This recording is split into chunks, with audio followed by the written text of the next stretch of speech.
Brief video, it's about 30 seconds, and I'll ask you a couple questions about it. You guys are disgusting, man. Hey, you guys are disgusting. I'm former law enforcement. You're disgusting. You are the Nazi. You are the Gestapo. You can't see it because you're chasing your pension, right? Your pension, your retirement, right? That's what runs your life, your retirement. The sad thing is they're not even going to get their pension because it's going to be worthless. And shame on you. Shame on you. Shame on you. Yeah. Fuck that. Yeah. That's all it took. Representative Joe Neguse entered the hearing with 2 questions and a short clip. 3 minutes later, the Attorney General had lost the room. Not because the exchange was complex, because the question was simple, almost textbook, and Pam Bondi wouldn't answer it. When Neguse tried to continue, Bondi fired back with something unheard of in oversight. "You don't get to reclaim your time." Pause there. A witness telling a member of Congress he doesn't control his own clock. That wasn't legal reasoning, it was a dominance move, and it detonated instantly. House Judiciary Committee, February 11th, 2026, afternoon session. The hearing had dragged on for hours. Bondi had already sparred with colleagues, brushing off pressure with a familiar tactic. When questions tightened, she pivoted. Shift the focus, redirect the blame, invoke prior administrations. It had worked earlier. It didn't work with Neguse. When pressed, she'd pivot to crime rates in the questioner's district. It kept her upright through tougher rounds. Then Joe Neguse of Colorado was recognized. Assistant Democratic leader, former impeachment manager, a lawyer who studies patterns before he strikes. He had watched her deflect for hours. And he arrived with something different. Not rhetoric, not theory. Her own words said against her own decisions. He didn't open with Epstein, he opened with a post.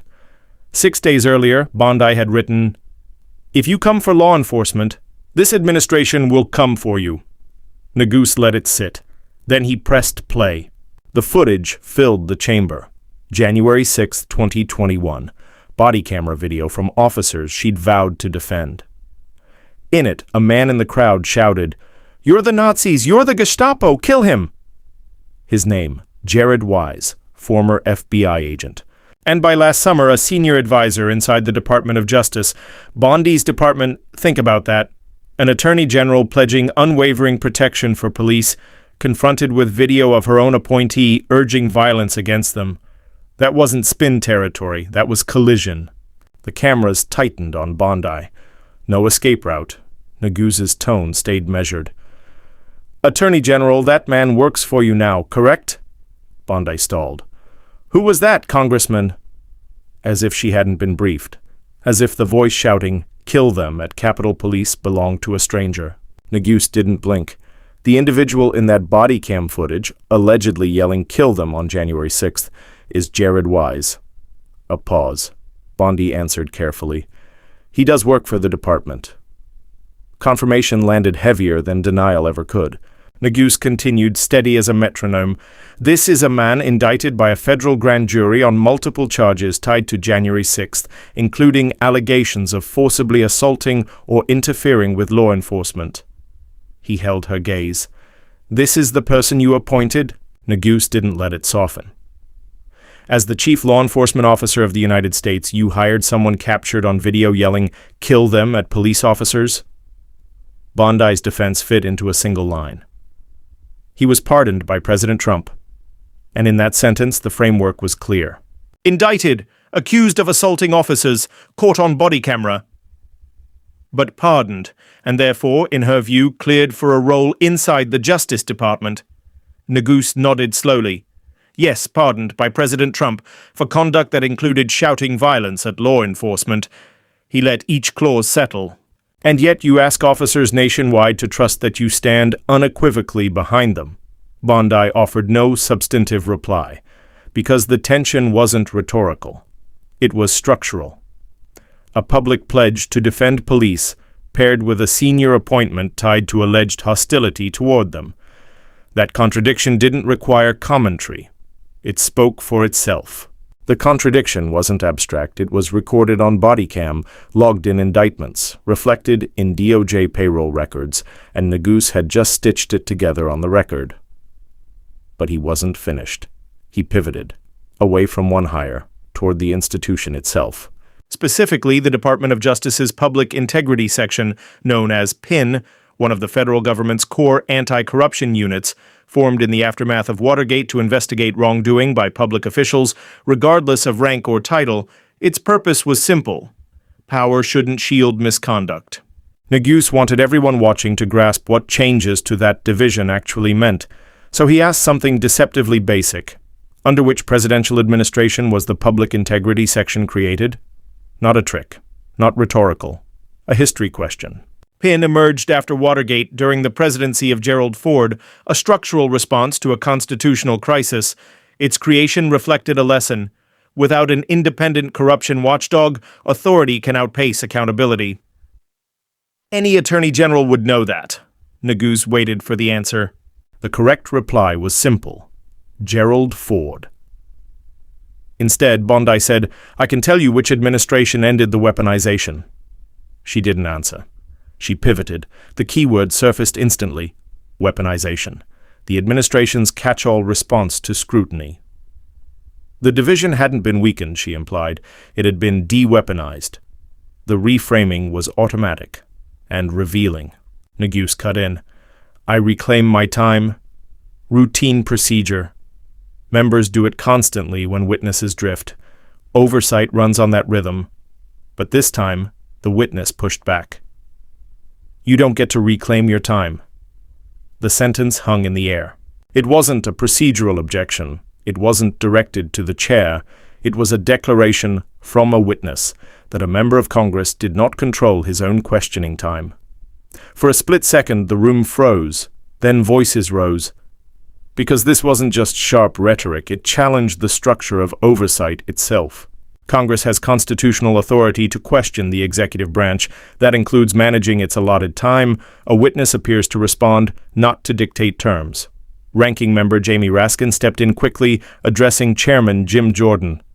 "Mr. Chairman, the gentleman does reclaim his time." His tone was steady, but urgent. The principle was bigger than the exchange. No cabinet official, not even the Attorney General, overrides a member's control of questioning. That boundary preserves the balance between branches.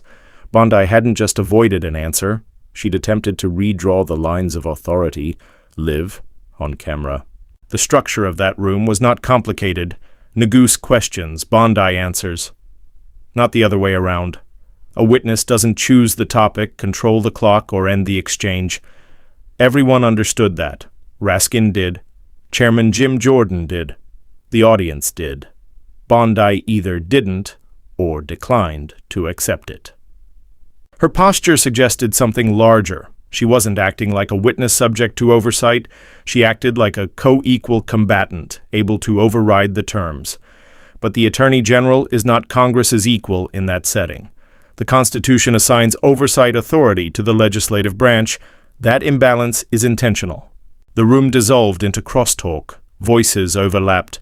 Bondi and Neguse speaking at once, Raskin appealing to Jordan, Jordan trying to steady the gavel. At one moment, Jordan even offered to answer the question himself, which underscored the breakdown. Through it all, Neguse stayed composed. When the noise finally thinned, he did something sharper than any retort. He answered his own question. The Public Integrity Section was created under President Gerald Ford after Watergate. Measured. Factual. On the record, he wasn't asking anymore. He was correcting, because the committee could not allow the historical record to bend around a non-answer. Facts about a division's origin matter, especially when that division has been weakened. Then Neguse shifted again. The National Cryptocurrency Enforcement Team, dismantled during Bondi's tenure. How many people currently staff that unit? No response. Neguse glanced toward Chairman Jordan. "I may as well direct these questions to the chair." And that line captured the moment. When the witness refuses to answer, the oversight hearing becomes something else entirely. "These aren't trick questions," Neguse said evenly. "They're basic operational facts about the Department of Justice." His point wasn't theatrical, it was procedural. If the Attorney General won't answer straightforward questions about staffing and structure, oversight becomes impossible. "When I ask how many people work at the National Cryptocurrency Enforcement Team and receive no answer," he continued, That silence isn't random. He argued it reflected a broader decision, that the unit had effectively been dismantled. The implication hung in the air. Neguse connected it to wider concerns about cryptocurrency policy and potential conflicts of interest tied to executive leadership. He didn't raise his voice, he didn't speculate wildly, he framed it as an accountability issue. Transparency, he suggested, shouldn't be optional. Then he turned toward Chairman Jim Jordan. What's unfolding at the Department of Justice is deeply troubling, Mr. Chairman. I urge you to restore order to this hearing. It wasn't a flourish. It was a plea to reassert structure, to remind the room that oversight only works if questions receive answers. The room was still unsettled. Members shifted in their seats. Staffers whispered behind raised folders. The hearing had drifted far from routine oversight and into something more revealing, a struggle over who answers to whom. Neguse didn't escalate. He recalibrated. Calm. Methodical. Mr. Chairman, he continued, oversight is not optional. When the department declines to provide basic information about staffing decisions, about eliminated units, about enforcement priorities, it undermines public trust. He wasn't shouting. He was documenting. Bondi remained composed on the surface, but she no longer controlled the rhythm. The earlier confidence, the pivots, the reframes, had given way to defensive silence. And silence, in that context, carried meaning. Neguse closed the loop. If the department stands by these decisions, then it should be able to explain them, clearly, directly, without deflection. No flourish, no dramatic crescendo, just a statement placed firmly into the record. The gavel eventually moved the hearing forward. Other members spoke. Other topics surfaced. But the defining moments had already happened, not in raised voices, but in unanswered questions. Because sometimes accountability doesn't collapse in scandal. Sometimes it erodes in real time, one refusal at a time. As the hearing pushed forward, the energy never fully reset. Even when the subject shifted to routine DOJ priorities, the earlier exchange lingered like static in the room. Members were speaking, but the subtext hadn't changed. Who answers to oversight? Neguse's strategy had been simple. Establish facts, ask direct questions, document non-answers. No theatrics, no viral soundbite hunting. And that restraint made the clash sharper, not softer. Because the issue wasn't one staffing number or one dismantled unit, it was whether transparency exists when it's inconvenient, whether the department responds to Congress as required, or only when it chooses to. Bondi regained her footing enough to continue through later questions, but the earlier moment couldn't be erased. You don't get to reclaim your time had already circulated beyond the chamber. Oversight hearings are rarely remembered for budget lines or policy summaries. They're remembered for moments that reveal posture toward power, toward accountability, toward limits. And that afternoon, the posture was unmistakable. Neguse didn't claim victory. He didn't declare scandal. He simply left the record clearer than he found it. Sometimes that's more powerful than any closing statement.